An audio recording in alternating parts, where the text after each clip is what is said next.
Greetings, it's your favorite weed farmer here. Recently I've been participating in Jacob's farming contests, and I would like to show you how I placed top 3 in every single one of them for an entire week. Sit back, relax, grab some drinks and snacks, and let's get started. After building the wheat farm, I first learned about the contest when I was farming and accidentally participated in one. I ended up placing second and was hooked once I saw the rewards for the contest.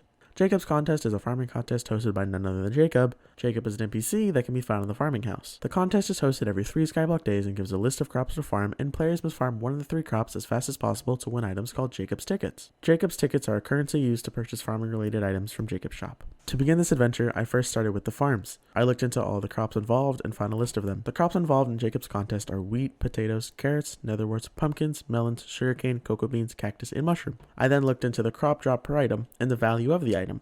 My co-op members and I decided that we did not want to build a farm for all of the crops, and since Jacob's contest involved a list of 3 crops each contest held, we decided we could exclude 2 crops and still be able to participate in all of them. After long thought and some conversations, we decided to exclude mushrooms and cactus.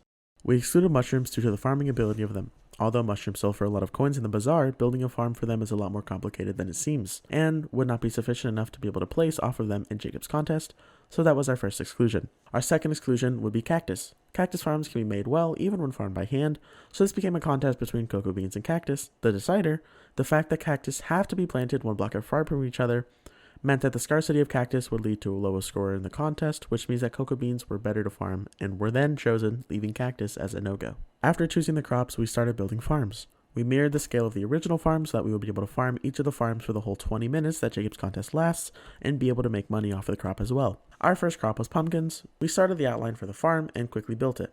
With my co-op members, we were able to build the farm and finish it in only a few hours. After the pumpkin farm, we quickly knocked out melon and potato farms as well. With the 4 of us working together, things went super fast and we were pushing out farms faster than you could say weenie. Next up was carrots. During the time this was being built, my co-op members were doing things in real life. Losers, am I right?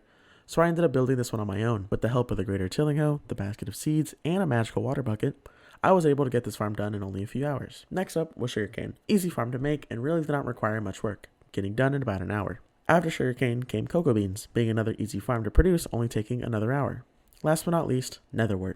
It just ended up being me placing a landmass of soul sand and the basket of seeds doing the rest of the work. After this, the real contest had just begun. Jacob's contest happens every 3 Skyblock days, so about once every 40 minutes in real time. This meant that it was very easy to participate in and happened super often, so winning wasn't a struggle. What was a struggle? Placing first in the competition. I wasn't too aware of the strategies that people used for each crop, so every time I participated, I would constantly place 3rd or 2nd and would constantly be lapped by first by almost double the points. After minor improvements